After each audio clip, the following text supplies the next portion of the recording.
তোর জীবনে কে বেশি পয়সা তুই তো আমার চাষ তুলো না রে সারা জীবনের জন্য পিলা যাবি মা আমার তোমারই যায় মা। তা আমার মাথা হাত দিয়ে ওয়াদা কর সারা জীবনের জন্য তুই তুলে ভুলে যাবি। ঠিক আছে তুমি যেটা বলবা ওইটাই যেমন ওর কাছে Alia. The number you are trying to call is currently switched off. Hello? Mitu শোন, আমি তো 10 মিনিটের সঙ্গে কিছুতে যোগাযোগ করতে পারছি না। তোর সঙ্গে দেখা কর না, কাল বিয়ে, আর যদি পালাতে না পারে আমার তো বিয়ে হয়ে যাবে। ঠিক আছে, আমি আজকে কথা বলবো, তুই টেনশন করিস না। কাশিফ ভাই, আপনি তুলনের সাথে কোনো যোগাযোগ কেন করছেন না? কালকে ওর বিয়ে, আর আপনি এখানে বসে আরাম করতেছেন। তোর বিয়ে তো আমি কি করবো? ক্যাব দশের রাস্তায় রাস্তায় ঘুরে বেড়াবো? কি করবেন মানে? আপনার না ওকে নিয়ে পালিয়ে যাওয়ার কথা ছিল? পৃথিবীতে একটা মেয়ের বিয়ে হয়ে যেতেছে বলে তো আমার পৃথিবী থেমে যাবো না, তাই না? আমি তোমার বান্ধবীরে বিয়ে করে নিতে পারবো। আপনি যে এতটা খারাপ হবেন এটা আমি কখনোই ভাবতে পারি নাই। যা তোর বান্ধবীরে বলে গেছে আমি জঘন্য, যাই এখান থেকে। বলবো, আর সাথে এটাও বলবো যে আপনার মতো একটা জঘন্য মানুষের জন্য এক ফোঁটাও চোখের পানি নষ্ট না করুন। এই যা এখান থেকে। দোস্ত কি হয়েছে বল? কাল করে বিয়ে হয়ে যাবো, তাই না? হইব তো বড় করে বিয়ে হবো, তাই না? অনেক সুখী হইব। ও বিয়ে করবো, স্বামীর সাথে থাকতে থাকতে একদিন দেখবি সবকিছু ভুলে গেছে। কিন্তু আমি তো চাইলে ওটা বলতে পারবো না।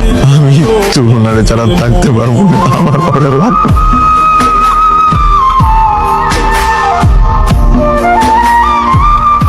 পার্লার থেকে সাজগোজ করে বাসা যাচ্ছি, কিছুক্ষণ পর আমার বিয়ে হয়ে যাবে। আমি তোকে বলেছিলাম যে জীবনে আর কোনোদিন তোমার মুখোমুখি হব না, কিন্তু এত সুন্দর করে সাজলাম, কিভাবে অন্য মানুষের বউ হচ্ছি সেটা তোমাকে দেখাতে ইচ্ছে হয়। তোমাকে অনেক সুন্দর লাগতেছে। আজ থেকে আমার জীবনটা জাহান্নাম হয়ে যাবে। তুমি আমাকে ভালোবাসা শেখালে, আমাকে মিথ্যে স্বপ্ন দিয়ে কষ্টের সাগরে ঠেলে দিল। তোমরা তোমার দেরি হয়ে যাচ্ছে, তুমি বাসায় যাও। ওমা, এই মা, জানো আজকে কি হয়েছে? আজকে তো তোমার বৌমারে নিয়ে আমি বাইকে করে অনেকক্ষণ ঘুরে বেড়াইছি। আচ্ছা, আমি কি তোমার বাবাকে বলবো যে তোমার দ্বারা পড়াশোনা হবে না? বলবো আমি? না স্যার, বলবেন না, আমি করব।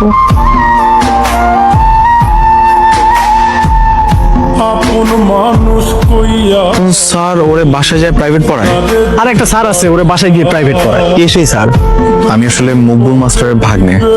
আমার মামা একটু অসুস্থ তো, তাই আপনার মেয়েকে পড়াতে আসতে পারবে না। আর তার উপর নাকি ওর এক্সাম, তার জন্য মামা বললেই কয়েকটা দিন জন্য আমি ওকে পড়াই। ও আচ্ছা, কোন সাবজেক্ট দিয়ে পড়া শুরু করবা? মকবুল স্যার কতদিন অসুস্থ থাকবে? সুস্থ হতে মিনিমাম 7 দিন সময় তো লাগবেই। ওকে বলবো আপনার সব কথা, আপনার পরিচয় জানাবো?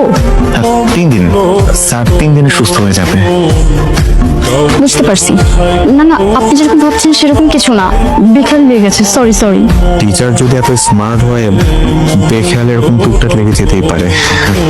আপনার মাথা, বললাম না